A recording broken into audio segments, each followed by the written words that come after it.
Buenas noches nuevamente, estimados participantes. El día de hoy, nuevamente en una sesión de el curso especializado de Derecho Concursal. En este día nos acompaña el distinguido doctor Julio Lozano con el tema, ay, perdón, en, en el curso, el doctor es abogado por la Universidad San Martín de Porres, magíster en Derecho Empresarial por la Universidad de Lima, certificado en Derecho Europeo por de los Negocios por la Universidad de Alicante en España. También es árbitro de la nómina del Centro de Arbitraje de la Pontificia Universidad Católica del Perú, del Ilustre de Colegios de Abogados de Lima, del Centro de Arbitraje de la Cámara de Comercio de Arequipa, entre otros centros. Coordinador académico de la Maestría en Derecho de los Negocios de la sección de posgrado de la Facultad de Derecho de la Universidad San Martín de Porres, donde dicta cátedras de Derecho Concursal, Derecho de la Competencia y Arbitraje. También fue catedrático del curso de Derecho Concursal en la Maestría de Derecho Empresarial de la Universidad de Lima. Actualmente es presidente del Centro de Investigación de Derecho Concursal y del Centro de Investigación de Arbitraje de la Facultad de Derecho de la Universidad de San Martín de Porres. A los participantes que nos acompañan a través de nuestra plataforma de Zoom y en la transmisión en vivo a través de nuestras redes sociales, queremos decirles que pueden realizar sus preguntas a lo largo de la sesión y estas serán atendidas por el doctor al finalizar la clase. Asimismo, doctor, para finalizar, le extendemos nuestra total gratitud. Estamos muy agradecidos y muy honrados de tenerlo este día en este curso. Gracias por aceptar nuestra invitación. Y bueno, le cedemos el uso de la palabra para que pueda iniciar con su presentación. Muchos éxitos. Sí. Buenas noches. ¿Se logra ver la imagen? Perdónenme. ¿Me Sí, confirma, doctor. por favor? Sí. Yo no logro verla, o sea, alguna dificultad acá, pero ok. Bueno, en principio, si se logra ver, les agradezco a ustedes su gentil invitación. Para mí siempre es placentero hablar sobre derecho concursal, ¿no? Solo una cuestión de orden. Actualmente soy el encargado de Relaciones Internacionales de la sección de posgrado de la Facultad de Derecho. Ya no ejerzo el cargo de coordinador académico de la maestría en Derecho de la empresa, que subsiste ahí. Soy catedrático, sí, pero por responsabilidades académicas y al haberme dedicado pues, a los centros de investigación, tuve que dejar esa labor. Solamente hago esa necesaria precisión para evitar cualquier malentendido. ¿Okay? En principio, encantado de poder compartir dos temas que creo yo son fundamentales en materia concursal, eh, y que creo que tienen particular trascendencia para entender esta materia tan especializada. Acabo de estar, soy socio fundador o miembro fundador del Instituto Iberoamericano de Derecho Concursal, el capítulo peruano. Acabamos de tener un congreso en México, en Guadalajara, hace 15 días, acabo de volver de allá, donde nos reunimos, entre comillas, gente que muy apasionada, de hecho, o sea, de crisis de negocio, ¿no? Y justamente de los temas que a nosotros nos apasionaban, que generó con algunos catedráticos que litigan en Estados Unidos, hay catedráticos que van pues, de España, de Brasil, de Argentina, en fin, gente que nos gusta el derecho concursal. Y veíamos este tema, y un tema, quiero partir haciendo esta referencia, en principio, desde ya invitándolos a, viendo que hay gente que le interesa esta materia. La sede del año pasado fue en Roma, donde tuve la oportunidad de ser panelista. Este año ha sido en Guadalajara, México, donde se reúnen expertos de derecho concursal de todo el mundo. Y el próximo año la sede ha sido conseguida para el Perú. Así que desde ya quedan ustedes cordialmente invitados para participar, si les interesa realmente esta materia, ¿no? Con gente de primerísimo nivel de todo el mundo, donde hacemos diferentes paneles y discuten esta materia. Y uno de los paneles que generó particular expectativa fue justamente esto de los efectos concursal, ¿no? Porque, a ver, para adentrarnos en el tema, que es un tema, les digo, bastante amplio, quiero que se entienda lo siguiente, ¿no? Una de las ventajas o la situación que justifica la existencia del derecho concursal es que en los países donde objetivamente se ha logrado desarrollo, y esto es un dato objetivo, no pretendo ser política ni nada más alejado de mi voluntad, este es un tema absolutamente académico, pero el derecho concursal se sostiene en una lógica de eficiencia económica fundamental. Y en eso quería a ustedes referirles concreta y objetivamente que los países que han logrado desarrollo económico sostienen este desarrollo justamente tutelar a quienes generan riqueza, ¿ok? ¿Quiénes son las personas que generan riqueza? Recordemos esto, son los empresarios, personas naturales o jurídicas que han decidido, ¿verdad?, realizar actividades empresariales. Esto es una lógica mezquina y algo anticuada. Podía entenderse al origen del desarrollo de actividades económicas como, digamos, de hecho era un derecho especial, recuerdan ustedes, el derecho mercantil, derecho comercial, un derecho solamente para comerciales se generaban figuras expresamente para estas personas que tenían una bendición, digamos, real que les permitía realizar actividades económicas y esto a su vez les permitía concreta y objetivamente, ¿verdad?, generar utilidades para sí mismos. Pero de esta visión mezquina, sesgada, parcializada de lo que en realidad genera bienestar colectivo ha mutado, ¿no? Y ya países como China, comunista solo tiene el rótulo, recuerden ustedes que China es el país que mayor inversión extranjera recibe en el mundo entero, ¿no? Han propugnado qué cosas concreta y objetivamente pretender que los ciudadanos, cualquiera que éste sea, realice actividad empresarial, actividad económica. ¿Y por qué esto es beneficioso para todos? Muy sencillo. Porque un país que tiene mayor número de personas que generan riqueza privada se convierte en un país más próspero. ¿Por qué? Que hay impuestos, hay recaudación, tiene mayor nivel de recaudación, ¿verdad? Hay además vinculado a ello mayores puestos de trabajo, vinculado a esto, ¿verdad? Mayor competencia en el mercado, no es tema de esta conferencia, pero ustedes entenderán que en la competencia genera bienestar colectivo, ¿no es cierto? Cuando hay mayor competencia en un mercado competitivo, ¿qué ocurre? Los precios suelen bajar, los productos mejoran en su calidad. Estamos haciendo una conferencia vía online. Seguramente muchos de ustedes tendrán un celular a mano, estarán recibiendo en el celular, que han dejado hace mucho tiempo de ser celulares, ¿verdad? Y ahora son un complemento fundamental para desarrollar actividades de cualquier tipo, profesionales inclusive, ¿verdad? Y es claro que esto es fruto de la competencia, ¿no es cierto? Entonces, miren ustedes, la competencia se ve beneficiada, mayores puestos de trabajo, mayor recaudación, un Estado que tiene mayor recaudación atiende de mejor manera las necesidades de sus ciudadanos, ¿verdad? Evidentemente hay mayor posibilidad de colocarse personas en puestos de trabajo y esto finalmente genera bienestar colectivo. Entonces, el derecho concursal moderno atiende esta visión y dice, oye, hay que tener en cuenta, ¿no es cierto? Le voy a agradecer a las personas que participan, tengan la habilidad de cuidar su micrófono, porque hay alguien que lo tiene encendido y eso a veces genera alguna distorsión, ¿no? No quisiera que distraigamos nuestra atención, por favor, tener cuidado con ello. Ok, entonces vuelvo al tema. Ya le digo, esto genera bienestar colectivo, entonces los países que buscan desarrollo de sus ciudadanos han entendido que el derecho concursal tenía que salir de esa visión mezquina, ¿verdad? Egocéntrica que se tenía del comerciante, ¿no? Egocentrista que vivía para generar riqueza para sí, y seguramente fue el origen de este tema, ¿no? Pero claro, vieron al empresario, al comerciante y en esta visión de contribución colectiva. Dicen, oye, la primera solución que da el derecho comercial, ¿verdad? Cuando había una situación de iliquidez, de insolvencia, de quiebra, y esto es claro de entenderse, quienes tenemos algo más de 50 años, como en mi caso, yo estudié, por ejemplo, la ley procesal de quiebras en el Perú, que estuvo vigente durante 60 años.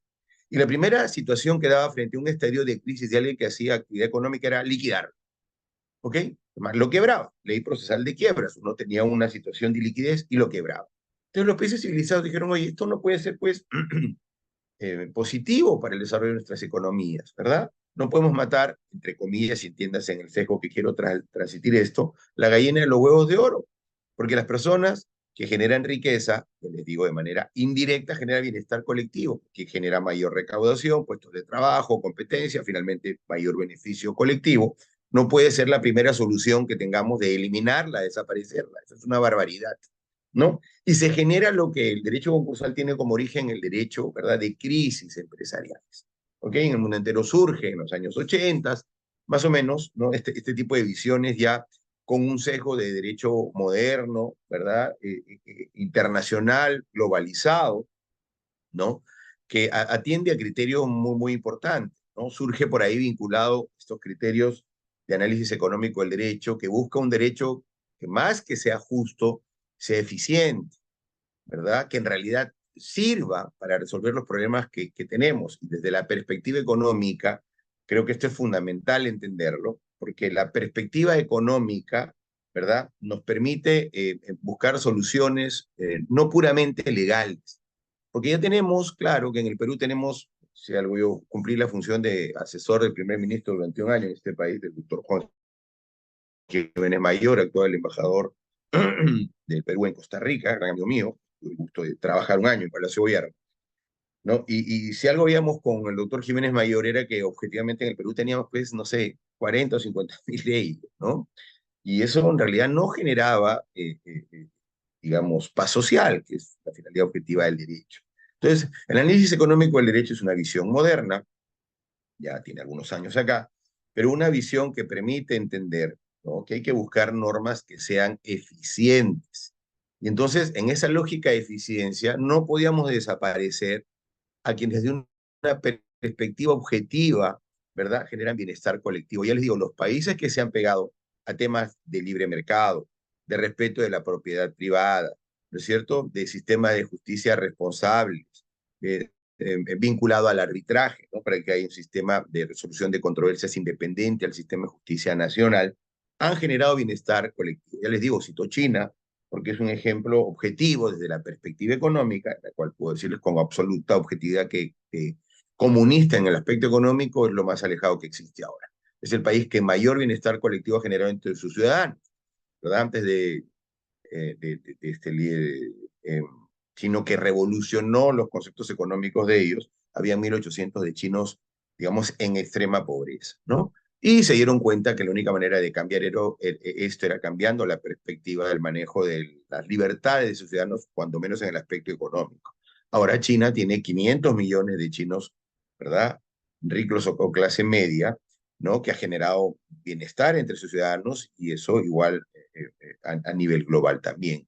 Y entonces, insisto, esta es la lógica fundamental que sostiene esta visión de derecho concursal moderno que yo quiero trasladar, como, digamos, necesario preámbulo a entender la trascendencia y la importancia del derecho concursal en el mundo entero. De ahí que este Instituto Iberoamericano de Derecho Concursal, por ejemplo, ciudadanos de todo el mundo nos reunimos a discutir cómo podemos contribuir en esta lógica con el desarrollo de nuestras legislaciones, ¿no? De hecho, yo soy doctor en Derecho en la Universidad de San Martín de Porres, donde he terminado una tesis sobre insolvencia transfronteriza, ¿no? Que propugnaba, en resumen, que nuestra legislación se adhiera a esta ley modelo creada en un CITRAL que permite que los sistemas concursales en el mundo confluyan de mejor manera. Y miren, el Perú es un caso emblemático y admirable. Yo les voy a dar un dato fundamental. Solo 3 países en el mundo no manejan derecho concursal a nivel judicial. Todos los países en el mundo, de hecho, que muchos de los miembros del Instituto Iberoamericano de Derecho Concursal que integro, representando al Perú, son magistrados. Y es un tema interesante, ¿no? Hubo un expositor, un panelista magistrado americano que ve la ley procesal de quiebra. Y ya les quiero decir que es curioso, porque el Perú, a raíz de la crisis económica, de la crisis surgen muchas ideas novedosas, interesantes, ¿no? La Constitución del 93, y desde ya les digo, no soy fujimorista ni nada parecido, pero al César lo que es del César, la Constitución del 93 en el aspecto económico, que es lo que nos interesa vinculado a nuestro tema, ¿verdad?, trajo ideas novedosas. Una de ellas fue quitar, miren ustedes, la competencia en materia concursal al Poder Judicial. El Poder Judicial, y el Perú es uno de los 3 únicos países en el mundo en el que en materia concursal no se discute a nivel judicial, ¿ok?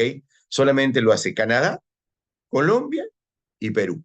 Todos los demás países, todos los temas concursales se discuten a nivel judicial.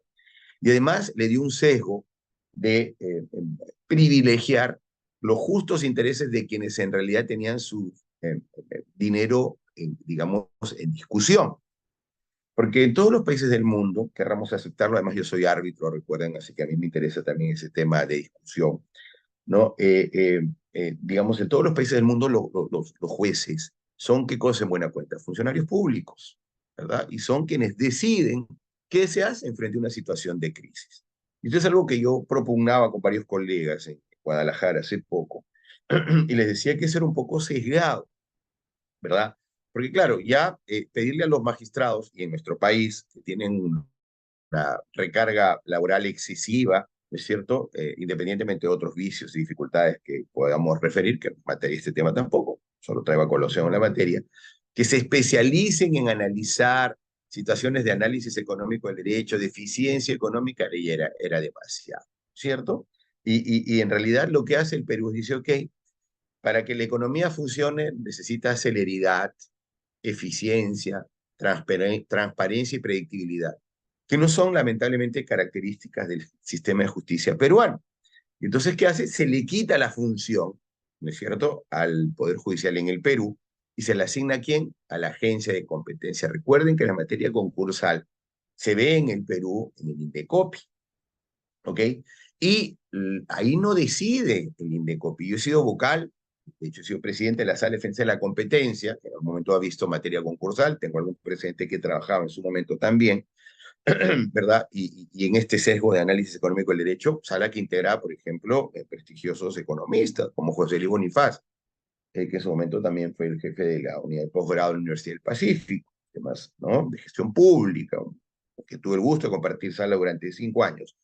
Y esto quiero decirlo porque las decisiones no son puramente legales, ¿ok? Y además el INDECOPI representa al Estado en las situaciones de crisis, pero no es quien decide. Porque recuerden que en materia concursal, y esto lo digo siempre en clase de P y posgrado, los grandes actores son los acreedores y se prioriza el interés privado sobre, perdón, el interés colectivo privado sobre el interés público, ¿ok? Y entonces las decisiones tienen esta lógica de eficiencia económica que toman quienes han colocado su dinero objetivamente, ¿verdad? En estas situaciones de crisis, en estas empresas, en estas personas que realizan actividad económica que han incurrido en una situación de iliquidez objetivamente, ¿ok? Y claro, ¿por qué cambia la lógica antigua de primera solución frente a una situación de crisis, liquidar, quebrar la empresa, desaparecer la empresa frente a la visión moderna? Cambia sustantivamente, porque en el Perú, cuando menos, ¿ok? La quiebra ahora aparece como la última opción. Frente a una situación de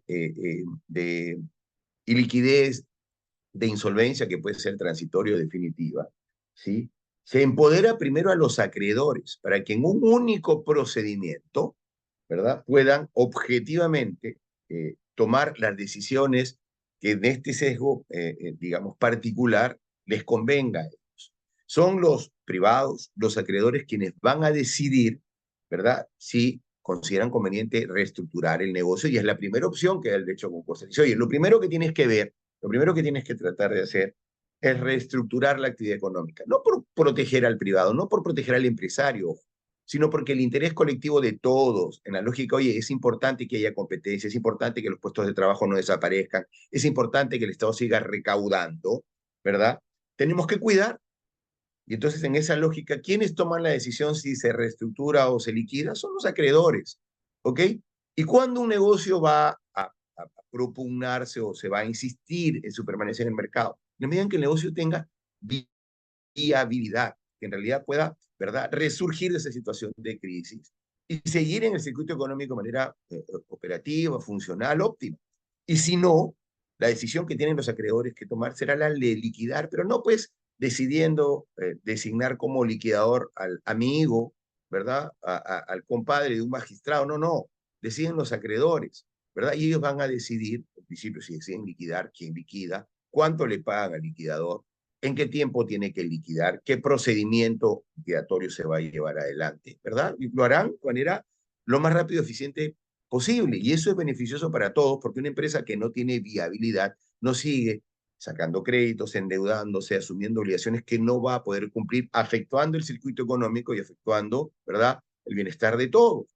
Entonces, lo que busca es propugnar un sistema liquidatorio rápido, eficiente, ¿verdad?, y privado. Y claro, ¿y cuándo va la quiebra? Miren, pueden haber muchas situaciones de liquidación que no terminan en quiebra, ojo, porque yo debo 100.000 y tengo 200.000 de activo que vendo, pues vendo ese activo, traslado y pago mis obligaciones y liquido el negocio y se acabó, salí del mercado si quiero una quiebra.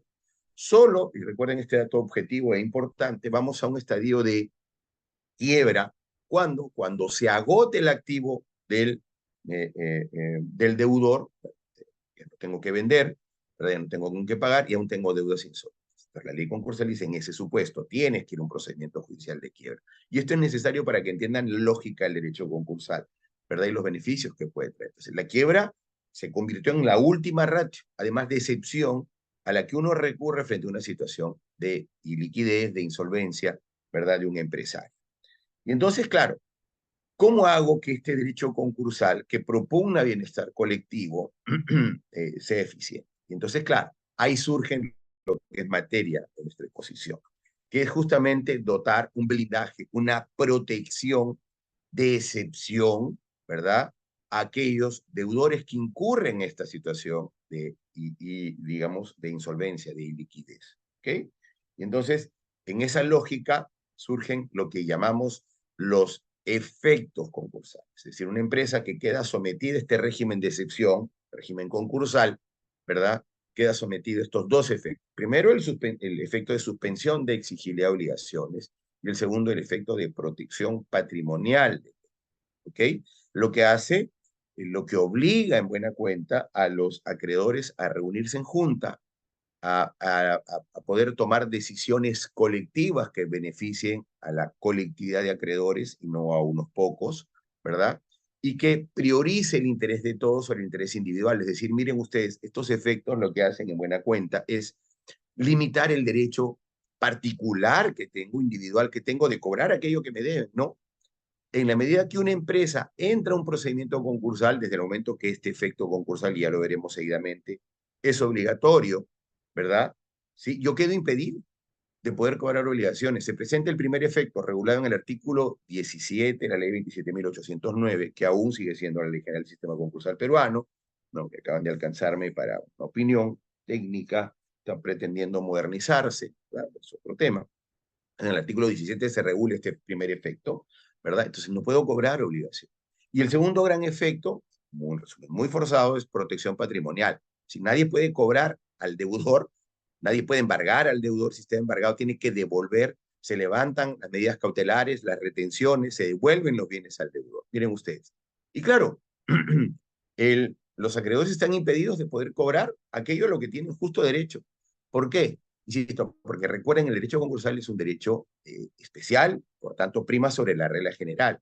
Y en esta lógica, ¿verdad? Y suprime estos derechos individuales. ¿Por qué? Porque nos interesa a todos, al colectivo de ciudadanos de un país, en el caso del Perú, de que la situación de crisis que atraviesa esa empresa pueda objetivamente manejarse de una manera más eficiente, más interesante, más, digamos, beneficiosa para todos. ¿Ok?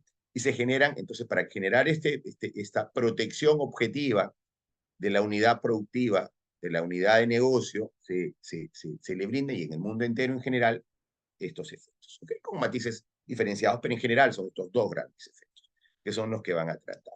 Y entonces la lógica, digamos que es fundamental tratar de entender en este caso, hay que tener algunas consideraciones preliminares que son las que le estoy alcanzando, ¿sí?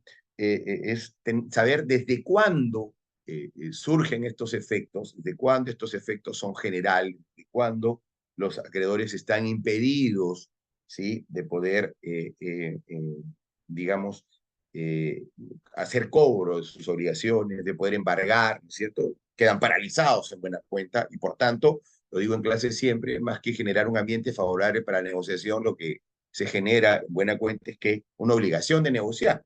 Porque si yo no puedo cobrar, no puedo embargar, no puedo hacer nada, pues mejor me siento a ver cuál es la situación objetiva, ¿es cierto?, de la empresa en crisis y ver qué es lo que conviene. Y las decisiones las tomaremos en función a mayorías que la ley general del sistema concursal con un criterio de eficiencia económica establecido. Así de sencillo. ¿Ok? Y esto es importante entenderse desde una perspectiva objetiva para entender el tema que nos discute. ¿Desde cuándo entonces son obligaciones que quedan suspendidas, ¿verdad?, para poder ser cobradas o ejecutadas en su vencimiento? ¿Desde cuándo? Desde que el procedimiento concursal se difunde. Esto está vinculado estrechamente a la difusión del procedimiento que se encuentra regulado en el artículo 32 de la Ley General del Sistema Concursal. ¿Okay? Miren ustedes, una vez que queda consentido firme la resolución que dispone la difusión del procedimiento concursal, porque recuerden, al concurso pueden irse de dos maneras, o a solicitud del propio deudor, ¿verdad? O a solicitud de los acreedores, que son temas que van a tratar ustedes con detalle. ¿Ok? Cualquiera que ésta sea, con los matices que tiene para quedar sometidos a estos procedimientos, las resoluciones que disponen el acogimiento, ya sea o porque el deudor va o porque los acreedores lo llevan, tienen que quedar con sentido firme. ¿Ok? Entonces, esta resolución, además de someter a concurso al deudor, dispone la difusión del procedimiento. Antes esto se hacía, se publicaba en el peruano, ¿sí? Salía en el peruano todos los lunes una publicación de todas las personas naturales, de todas las sociedades conyugales, de todas las sucesiones indivisas y todas de las sociedades o empresas que habían quedado sometidas al procedimiento concursal que hacía en el peruano. Pero con criterio de eficiencia económica que yo felicito. El doctor Ivo Gagliuffi, el presidente de Indecopi, propugnó, si no estoy equivocado, justamente que esto no se hiciera en el peruano, porque era un costo innecesario, pero estamos en época de pandemia también, y, digamos, estableció con un criterio que yo felicito que esto se publique en el boletín concursal del INDECO, que tenemos acceso todos los ciudadanos de este país, todos tenemos internet, en el Perú hay más celulares que personas, así que, digamos, uno entra y ustedes pueden googlear con toda tranquilidad boletín concursal del INDECOPI y sale todas las personas que han quedado sometidas, personas en general, ¿ok? No personas naturales en esencia, personas jurídicas también, que han quedado sometidas a este régimen de excepción, ¿ok? Y hay que tener en cuenta igual en el estudio que integro, Rosana Hernández, por ejemplo, en el fanpage publicamos siempre, ¿no? Y me parece LinkedIn, también la lista, ¿no? Que sale en el boletín concursal, queda publicado ahí. Entonces, esto queda publicado. Desde ese lunes, son los lunes que se publicitan, digamos, todas las obligaciones que sean, ojo, presten atención, por favor, que se han generado hasta la fecha de esa publicación de ese lunes, ¿sí? Se convierten en obligaciones concursales. Ya veremos seguidamente esto, ¿ok? ¿Y por qué es importante? Porque esto está vinculado estrechamente a estos efectos. Porque las obligaciones concursales son, digamos, obligaciones que quedan sometidas a la ley especial, a la ley 27.809, a la ley general del sistema concursal peruano, ¿sí? Entonces, estas obligaciones concursales, presten atención, no son las que sean, que tengo vencidas o que son obligaciones que no me han pagado, no, no. Obligaciones concursales serán todas las obligaciones que se han generado hasta esa fecha de publicación. Yo puedo haber celebrado el viernes anterior al lunes de la publicación una letra que vence el 2028 o un pagaré. Igual será una obligación concursal. ¿Por qué? Porque son obligaciones que se han generado antes de la fecha de publicación. ¿Ya? Y eso es un dato importante que quiero que tengan en cuenta. ¿Sí? Además, se indican allí a los acreedores el plazo para personarse, que es de 30 días hábiles, ¿verdad? Para que soliciten su solicitud de reconocimiento de crédito, porque solo van a poder participar en los procedimientos concursales los acreedores que diligentemente, ¿sí? Por lo menos en la Junta de Instalación, ojo, inicialmente, se apersonen, ¿sí? Al INDECOPI solicitando, presentando, ¿sí? Su solicitud de reconocimiento de crédito, que es un formulario, se llena y yo presento. Además, recuerden un dato importante cuando hablamos de materia concursal, y es un dato objetivamente trascendente, otro criterio de eficiencia fundamental fue que este es un procedimiento administrativo, no es un procedimiento judicial. Por lo tanto, sometido a la presunción de buena fe de los administrados.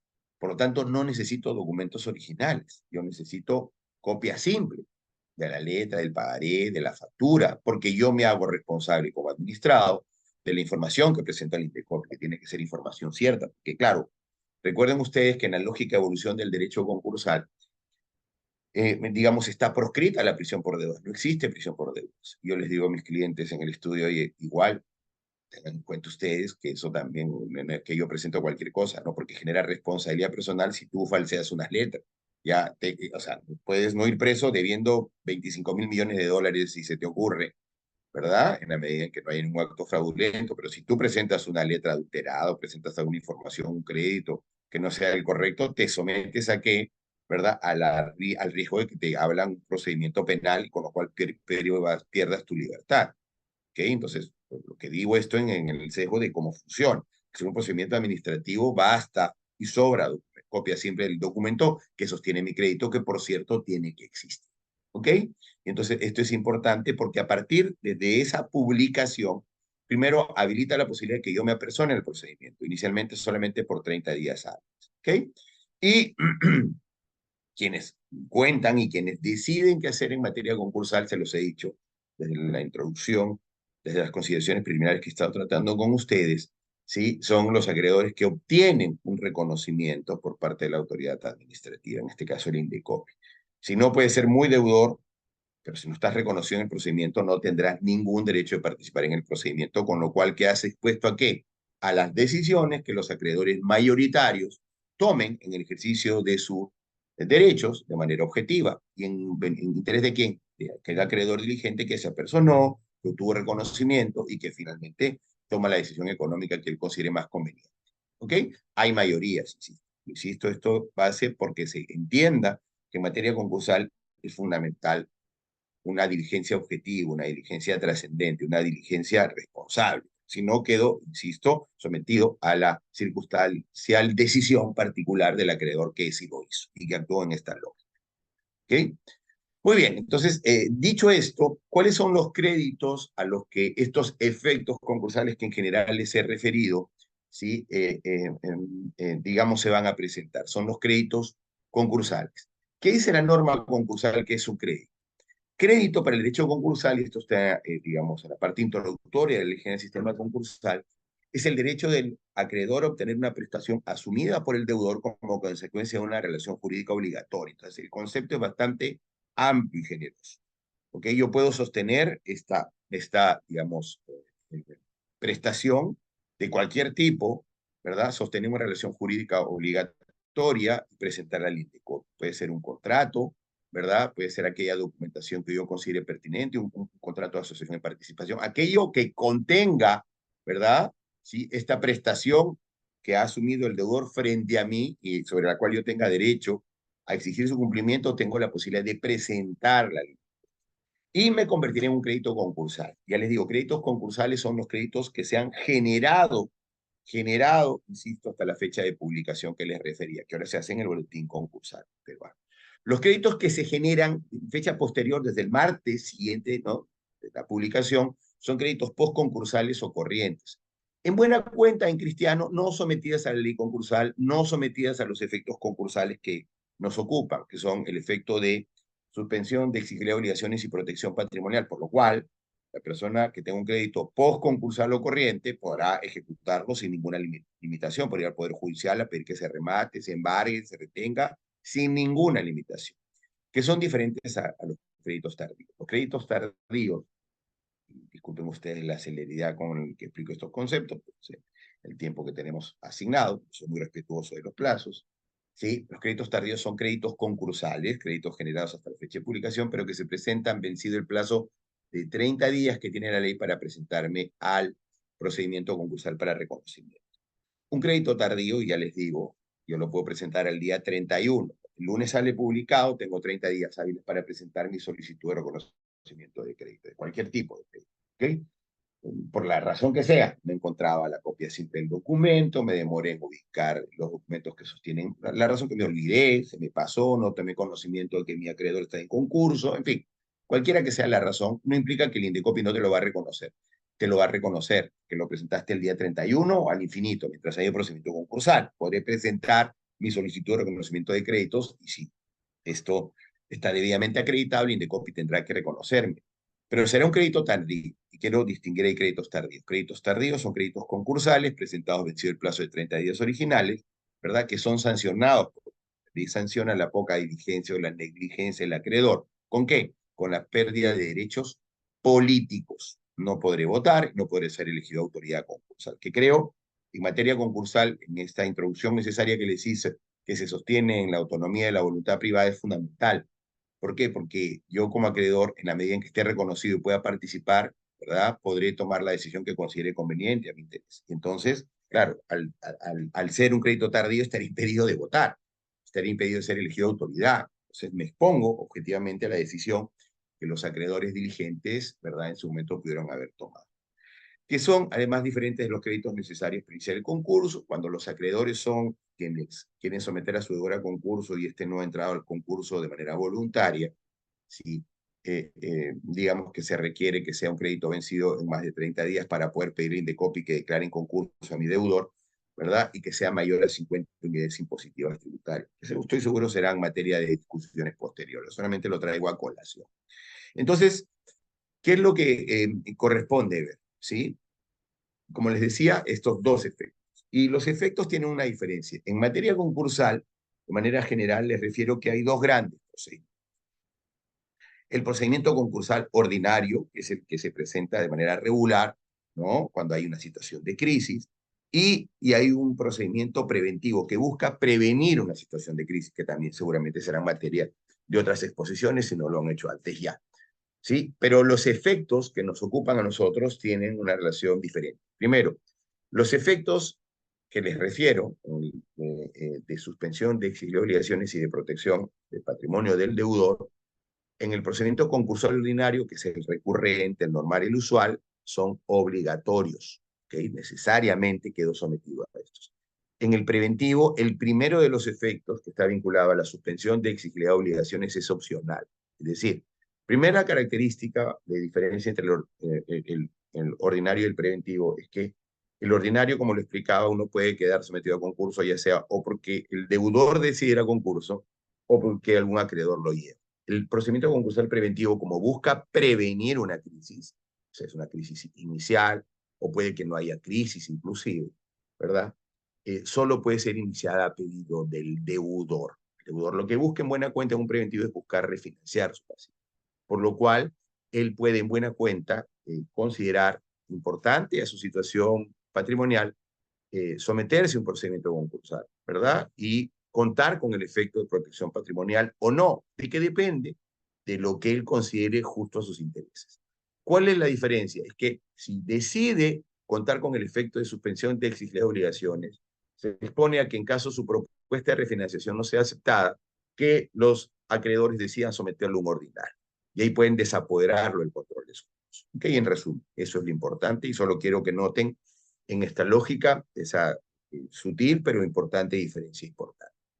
¿Ok? El efecto de suspensión de exigir obligaciones está regulado en el artículo 17 de la Ley General del Sistema Concursal. Yo quiero hacer un recuento sustantivo, pueden revisarla luego con detalle, ¿ok?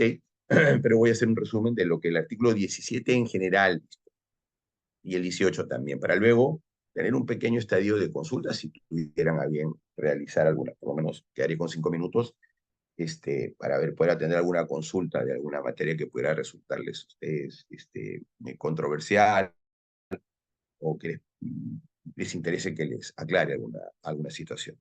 Ok, el primer efecto que está regulado en el artículo 17 de suspensión de exigibilidad de obligaciones implica que la suspensión de la posibilidad que yo tengo como acreedor de exigir el cumplimiento de la deuda, de la obligación impaga que me tiene el deudor, ¿sí? Comprende las obligaciones, como lo he explicado, que se han generado hasta cuándo, hasta la fecha de publicación, de difusión, de inicio de concurso, que es esta, digamos, obligación que ahora se hace en el boletín concursal, ¿sí? Del INDECOPI. ¿Ok? Entonces, todas las obligaciones que se generan hasta esa fecha están comprendidas dentro de la imposibilidad de poder exigir su cumplimiento. ¿Hasta cuándo dura esto? La suspensión durará hasta que la Junta de Acreedores apruebe, si es un procedimiento concursal ordinario, un plan de reestructuración que en buena cuenta, para no generar confusión, qué es lo que busca o qué es lo que decide o qué es lo que ha aprobado por decisión de sus acreedores, es reestructurar el pasivo. Y ahí quiero hacer una diligencia importante, que no pasa por haber establecido un repago, un nuevo pago de obligación. La materia concursal lo que busca es la extinción de obligaciones. Ojo, por tanto, un plan de reestructuración, si los acreedores así lo consideran conveniente a sus intereses y así lo deciden, respetando las mayorías que la norma concursal peruana ha establecido, podría pasar por condonar, por consolidar, por capitalizar obligaciones. ¿Ok? Entonces, el plan de reestructuración, lo que quiero que noten es que no necesariamente implica una refinanciación del íntegro de obligaciones del deudor. No, implica una reestructuración que pasa por la posibilidad de extinguir obligaciones del deudor, que se contiene en un documento, un contrato en buena cuenta tomado mayoría por los acreedores, en el cual se ha reestructurado y se aprueba esta reestructuración, ¿verdad? De muy diferentes matices, en un plan de reestructuración. Y eso se toma, insisto, en un procedimiento concursal ordinario. O cuando ¿sí? Se apruebe el convenio de liquidación. Sí, la primera opción, explicada en materia concursal, es tomar la opción de reestructurar. Pero otra opción que tengo es ¿cuál? Decidir liquidar el negocio. Si esto no pasa por decidir quebrar, conceptos diferentes. Si yo decido liquidar, pues tendré que cerrar un convenio de liquidación. ¿Con quién? Con un liquidador, que no puede ser cualquier persona. En materia concursal, el liquidador tiene que ser igual en la estructuración, baja la contingencia, no puede ser administrador cualquier persona, ¿no? Tiene que ser un administrador inscrito o un liquidador inscrito de COPI, eso quiero dejar claro, cualquier persona, no puede designar a quien quiera. Indecopi tiene en la norma concursal una serie de requisitos que hay que cumplir para poder cumplir la función ya sea o de administrador o de liquidador en materia concursal. Vuelvo al tema, estamos hablando de hasta cuándo dura el efecto, dura hasta que la Junta o apruebe el plan de reestructuración, si decide reestructurarse, o suscribe o aprueba el convenio de liquidación, que suscribe con un liquidador que va a decidir, ¿no es cierto?, la manera como se va a liquidar. ¿Ok? O aprueben un acuerdo global de refinanciación, que es, digamos, la refinanciación, que tiene este nombre técnico diferente, ¿no?, a plan de reestructuración, sino que en el procedimiento concursal preventivo, la norma ha designado, ¿no?, categorizarla como un acuerdo global de refinanciación. En buena cuenta es lo mismo, la reestructuración del pasivo.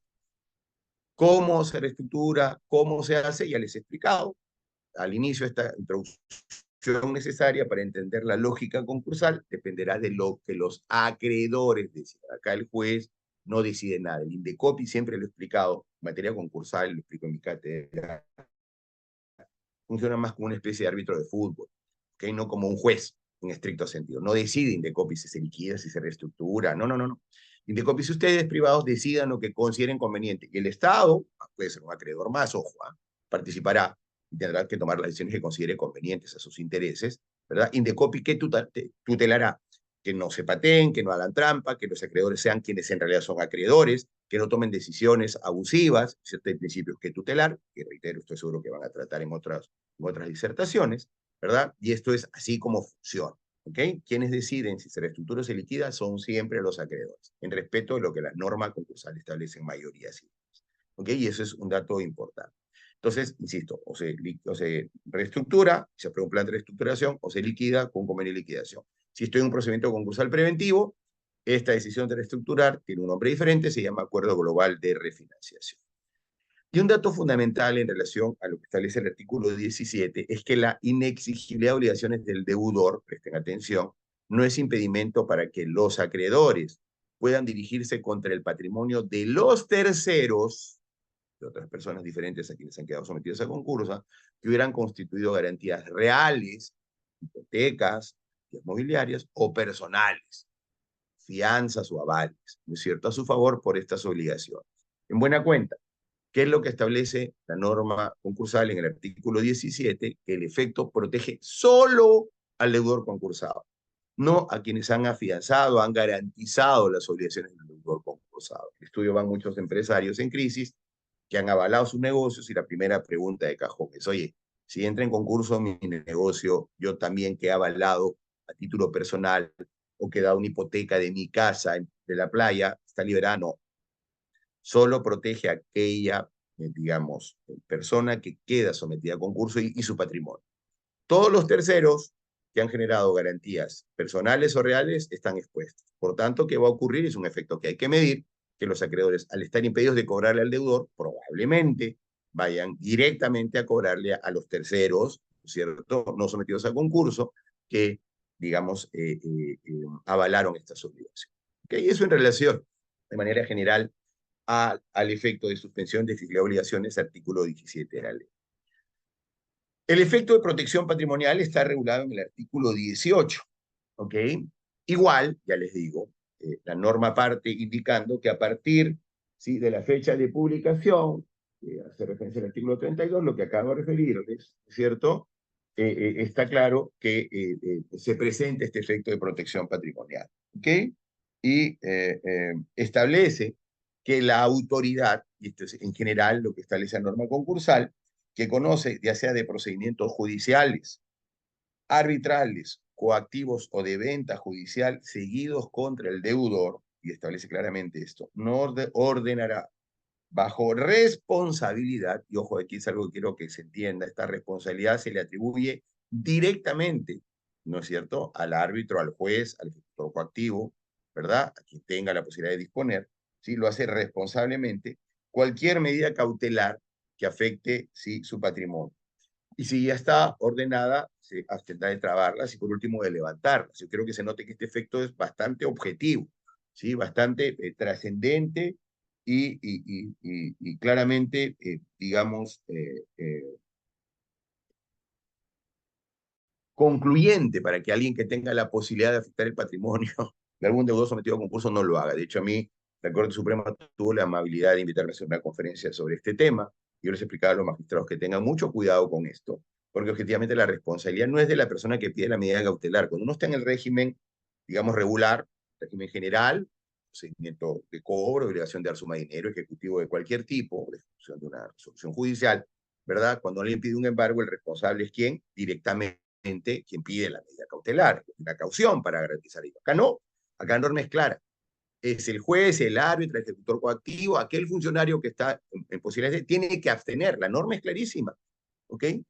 Y entonces, quiero que se note esto con particular, y disculpen ustedes mi insistencia en esto para que se note. Entonces, el efecto de protección patrimonial del deudor implica que al deudor sometido a concurso y desde el momento que queda publicado esto en el boletín concursal, no se podrá ordenar medida cautelar alguna que afecte su patrimonio del deudor. En caso de que esta medida se encuentre ordenada, no se va a poder trabar. Y en caso de haber sido trabada la medida cautelar, se ordenará su levantamiento y la devolución de los bienes involucrados al deudor sometido a concurso. ¿Okay? Por tanto, no procederán incluso la ejecución de bienes de deudor a efecto de garantías, ¿de cierto?, por el mismo. Yo tengo una garantía con la de mi negocio, con el que yo garanticé mi obligación, tampoco podrá ejecutarse. Hay, sin embargo, en esta lógica algunas excepciones. Ya le digo, la norma concursal está muy vinculada a estos criterios de eficiencia económica que muy sucintamente, de manera muy forzada, he tratado de resumir a mi introducción, a tratar consideraciones generales de lo que nos ocupa hoy. Hay excepciones. Primero, la lógica es cuidar, ¿verdad? Y es importante entender por qué se dan estos efectos, que la norma concursal sea en realidad eficiente, aquello que se pueda, ¿no es cierto?, tratar de salvar la mayor cantidad de negocios posibles para el bienestar, la satisfacción colectiva de la mayor cantidad de ciudadanos. Y esa es la lógica.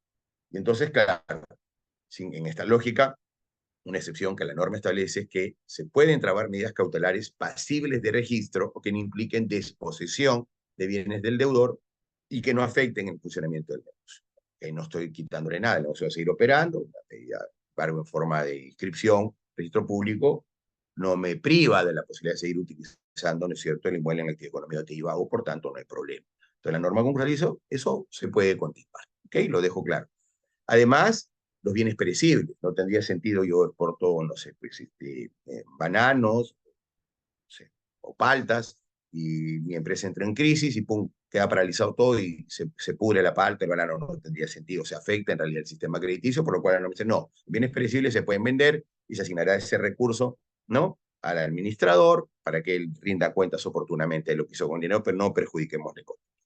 Y finalmente, la otra excepción son los bienes del deudor afectados, ¿sí?, en garantía de obligaciones de terceros. Y aquí quiero detenerme estos últimos 4 o 5 minutos de los que aún dispongo antes de darle el uso de la palabra o hacerle sus consultas, si tienen a bien formular algunas. Entiendo que hay que hacerlo de manera escrita, así que si tienen alguna consulta, por favor, por el chat, vayan a formularla, atenderé dentro del plazo acotado las que pueda con el mayor de los gustos. Ok, a ver, eh, este punto es importante. Muchas veces no se entiende este tema, ¿ok? Porque el efecto de protección patrimonial, digamos, protege al deudor en la medida en que esté vinculado a obligaciones del deudor sometido a concurso. Para que me entiendan, ¿ok? Yo puedo tener una obligación, digamos, como empresa, digamos que yo, no sé, tengo importadora Lozano. La importadora Lozano tiene un inmueble y tiene una serie de obligaciones con el Banco de Crédito. ¿Ok? Y el banco, evidentemente, si importadora Lozano no puede entrar al procedimiento y entra al concurso, no va a poder, digamos, rematar el inmueble porque va a estar sometida al efecto, ¿no?, de protección del patrimonio del deudor. Por tanto, el banco de crédito no va a poder rematar ese inmueble, ¿cierto? Importadora Lozano le dará $2 millones de un edificio que tenga y el banco querría ejecutar la garantía hipotecaria que tiene a su favor en un inmueble de importadora Lozano y no va a poder embargar porque está protegido.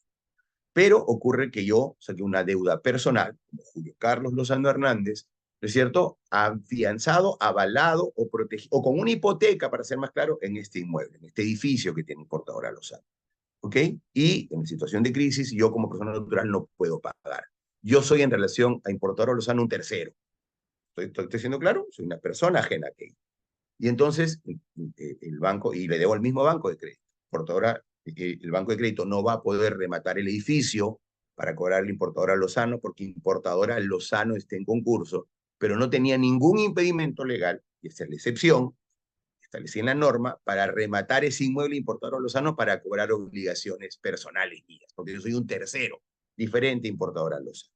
¿Ok? Y entonces, sí, en esos supuestos, y esto es importante entender, porque hay que tutelar, independientemente de que este derecho de excepción o especial, eh, digamos, trasciende y es más importante que el derecho, digamos, regular, tampoco puede vulnerar principios de garantía, ¿no es cierto?, registrales y demás. Hay que tratar de afectar lo menos posible el circuito económico en general. Entonces, en este entendido, insisto, los bienes del deudor afectados en garantía de obligaciones de terceros sí pueden ser rematados, ¿cierto?, son una excepción a la protección. De esta manera, no afecto concreta y objetivamente si el circuito económico. Y esto es lo que, en buena cuenta, tienen como características fundamentales estos, digamos, efectos, ¿no? De sometimiento a procedimiento concursal, de suspensión de exigibilidad de obligaciones y protección patrimonial. ¿Ok? Si tuvieran alguna consulta, les dejo ahí el correo electrónico en el que inscribir al estudio y lo asignaré a una persona o yo mismo para que si tuvieran alguna consulta que no pudiéramos atender, pudiéramos absolvérsela con el mayor de los gustos en el correo electrónico que les dejo. ¿Ok? Habiendo, ya les digo, soy muy respetuoso de los tiempos y plazos que se otorgan, tengo 5 minutos adicionales en los que trataré de resolver alguna consulta que por escrito hayan tenido a bien formularme alguno de ustedes. ¿Ok? En todo caso, agradezco sinceramente a los organizadores de este importante, digamos, tema, porque en realidad atañe en la economía de un país, y ya les digo, es importante a entender esto con un criterio moderno y de trascendencia económica que haga que el derecho, ¿no es cierto?, sea eficiente, ¿sí?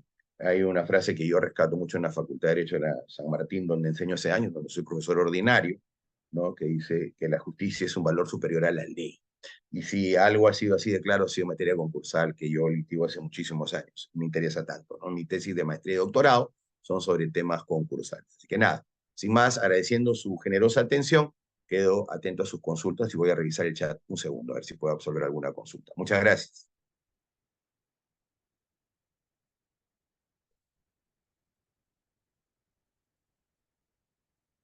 A ver, veamos.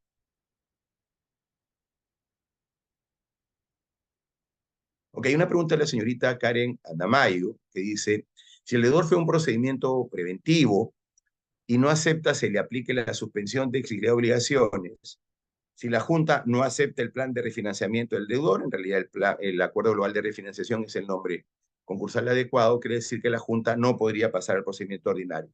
Así de claro. Es decir, el riesgo que yo tengo como deudor de querer someterme a un procedimiento concursal preventivo, recuerden ustedes, ¿sí? Está claro que en esa lógica entendemos que yo quiero reestructurar mi pasivo y entonces tengo que tomar una decisión económica para lograr que el planteamiento de refinanciación sea exitoso. Y claro, yo al poder optar por protegerme y poder impedir que mis acreedores puedan cobrar, podría optar por contar con el efecto de suspensión de obligaciones, pero quedé expuesto. ¿Quedé expuesto a qué? A que si los acreedores deciden no aprobar mi propuesta de refinanciación, contenían este documento que el nombre técnico es Acuerdo Global de Refinanciación, ¿no? Deciden no aprobarlo, además puedan decidir someterme a un procedimiento concursal ordinario. Entonces, en la lógica que la señorita ha formulado su consulta, con acuciosidad, es evidente. Si yo sencillamente decido en un procedimiento concursal preventivo y no contar con el efecto de suspensión de exigir obligaciones, los acreedores, si el procedimiento va a concluir con la aprobación de mi planteamiento o no, o aprueban o aceptan mi acuerdo global de refinanciación o no. Y ahí acaba el procedimiento concursal preventivo. No tengo ningún riesgo, así de claro. ¿Ok? ¿Cómo no? Y para acabar, hay una consulta importante de la señorita María de los Ángeles Ramírez, que dice si puede haber algunos alcances sobre el periodo de sospecha de transferencia del patrimonio del deudor. A ver, muy resumidamente, este par de minutos que tengo, y agradezco sinceramente sus consultas. En principio, el periodo de sospecha es un periodo en el cual la autoridad, la norma concursal dice, oye, el empresario en crisis, ¿no? Normalmente en crisis comienza a hacer actos tanto vedados, cuestionables o pretende ocultar patrimonio. Por lo cual yo genero un periodo de sospecha que corre desde el momento general, algunas excepciones, pero en general, para que lo entiendan, desde que queda sometido en concurso hacia atrás un año, periodo de sospecha. ¿Ok? Yo sospecho que los actos jurídicos que este deudor ha realizado en el momento que quedó sometido en concurso, no es exacto, pero solamente para entender esta importante, digamos, pregunta de la participante, hacia atrás, ¿sí? Yo considero que me pueden ser sospechosos. Por lo tanto, cualquier acreedor que encuentre un acto jurídico que considere sospechoso en este periodo, puede solicitarle a un juez, un procedimiento sumarísimo, la declaración de ineficacia de ese acto jurídico. ¿Para qué? Para que el patrimonio vuelva, para que retorne a la masa concursal y los acreedores puedan disponer de él. ¿Ok? Y este periodo de sospecha, y para que esto se pueda dar, tienen que cumplirse tres requisitos fundamentales. Es decir, quiero que entiendan, este periodo de sospecha no habilita ni implica que todos los actos jurídicos realizados por el deudor en este periodo, en este año, ¿verdad?, sean nulos o ineficaces. No, no, no, no. No quiero que malinterpreten ello. ¿Ok? Lo que dice es un periodo de sospecha, pero para que esto funcione tienes que acreditar tres condiciones fundamentales.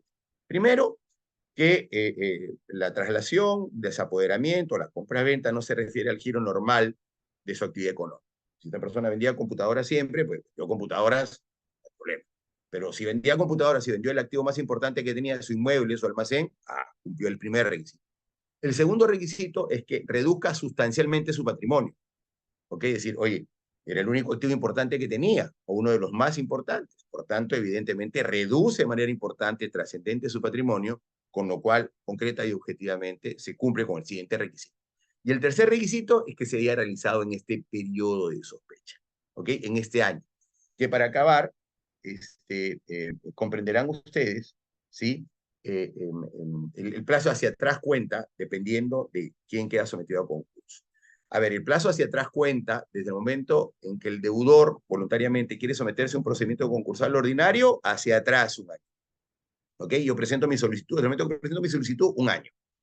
Corre ese plazo de un año desde el momento en que el deudor toma conocimiento o es emplazado, ¿no?, por sus acreedores al procedimiento concursal. ¿Cuándo ocurre esto? Cuando los acreedores presentan la solicitud de Indecopi es una evaluación de ello, y ¿qué hace en este momento? ¿Cierto?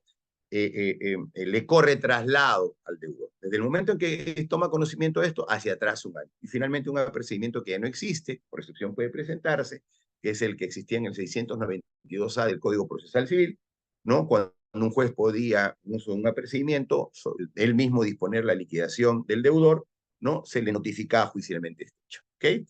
Bueno, sin más tiempo y sin querer abusar la gentileza y la atención que me han dispensado, ¿sí? Me despido de ustedes y quedo a sus órdenes. Cualquier consulta, por favor, al correo que les he dicho. Y nada, un gusto haber podido compartir con estos temas tan interesantes. ¿Ok? Muchísimas gracias y buenas noches con todos. Hasta luego. Estimado doctor, muchas gracias. A nombre del Ilustre Colegio de Abogados de Huánuco y de parte de todo nuestro equipo también, extendemos nuestra total gratitud por su participación en este curso y esperamos contar con usted para futuros eventos académicos. Muchas gracias, doctor. Muchísimas gracias. Buenas noches. Hasta luego. Buenas noches. Estimados participantes, con ello hemos culminado las sesiones del día de hoy. Que tengan muy buenas noches. Hasta la próxima.